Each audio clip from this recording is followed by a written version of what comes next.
Pickup bars are an entry-level trick that can be fun to add into lines. I'm working on a hot bar video and would recommend learning these first to get some confidence. I will cover the steps for pickup bars relatively quickly, but I do include troubleshooting throughout the video. You don't need to know any tricks to learn pickup bars, but I would practice looping out prior to starting. This method does require that you have at least one back peg. Having two is strongly preferred. You will also need to have a seat that is high enough to pinch with your knees. Fair warning, these may bruise your calves a bit. Before our bike starts moving, we want to throw some bars first. For a normal bar spin, you throw the bar towards your front foot.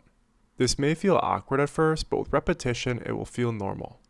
If you don't know which foot forward you are, try a few manuals or bunny hops and see which foot feels more comfortable in the front. Prop your back wheel against any object and clamp your legs on the bike to keep your front wheel up while you're not holding onto the bars. Start by letting go of the bars with your catching hand, which will be on the back foot side. Then, pull the bars towards yourself as you begin to move your catching hand off to the side. Follow the bars so they rotate about a quarter of the way around and let go. As soon as your bars get halfway around, you can move your catching hand near the point where you let go. Catch the bars with your catching hand, and finally, grab the bars with your throwing hand. If you move your catching hand too soon, you might hit your hand on the bars. Do this motion slowly at least 100 times. Start to do it faster and faster, but keep consistent form. We want to avoid throwing X up as this habit can be hard to break. Once you can catch without looking, you can progress to actually riding. If you have both pegs, we first want to start by doing rocket manuals.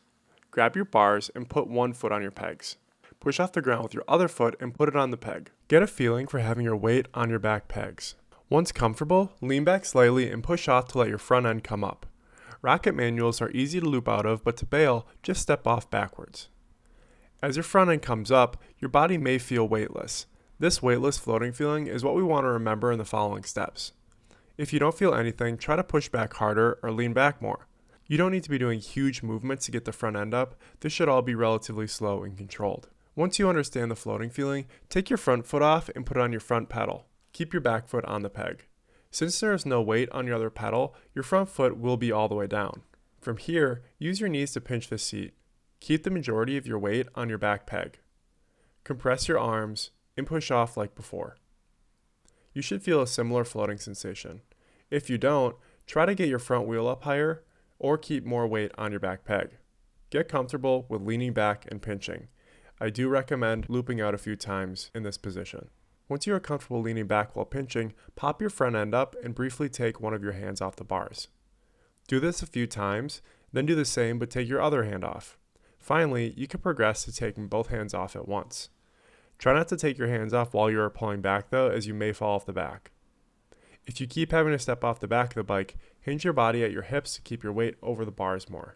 Don't lean too far forward or you won't have enough time to throw the bars though. At this point, you are ready to put the throw and pickup steps together. Push off the front wheel. Just as you start to float, throw the bars into yourself. Make sure to keep the same body position you had while doing no-handers. If you don't commit to pinching, you will likely go off the back of the bike. If you are too far forward, your bars may not make the full rotation before your front wheel lands. When you have this style relatively consistent, you can put both of your feet on the pedals. Move your back foot back on the pedal so that your toes are close to the spindle and your foot is resting on the back peg. This may be a little difficult if you have a really long chainstay and short cranks, but you should be able to do it. Keep your body over the bars. Go through the same sequence as before by practicing pinching and picking up your front end. Eventually, move on to one-handers and then no-handers. Finally, you're ready to throw the bars.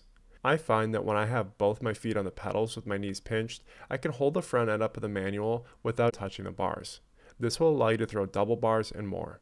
At this point, if you want to start taking your foot off the back peg and ripping them pegless, go for it. By far, the biggest issue you will run into is body positioning and weight distribution. The first time I tried these, I bailed at least 10 tries off the back before committing to keeping my weight forward. If you are falling off the back, you need to focus on keeping your chest over the bars with your legs pinched. If you don't have enough time to throw the bars, keep your weight more on your heel and lean back. Timing is an important aspect of every trick. If you throw the bars too early, you won't be balanced and you may end up flying off the back. You should not be throwing the bars while pulling back to get the front wheel up. Time the throw just as you start to float.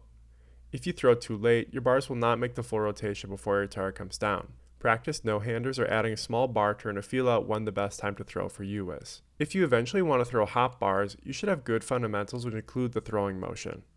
Avoid throwing directly across your body or down. Practice throwing slow bars while keeping solid form and work up to going faster and faster. You also do not want to throw X up, which is where both of your arms cross before you let go. This can make it extremely difficult to catch as your hands can get tangled up relatively easily. Pickup bars serve as a good introduction to flyout and hop bars. They can be a quick learn and fun to mess around with. Good luck and happy spinning.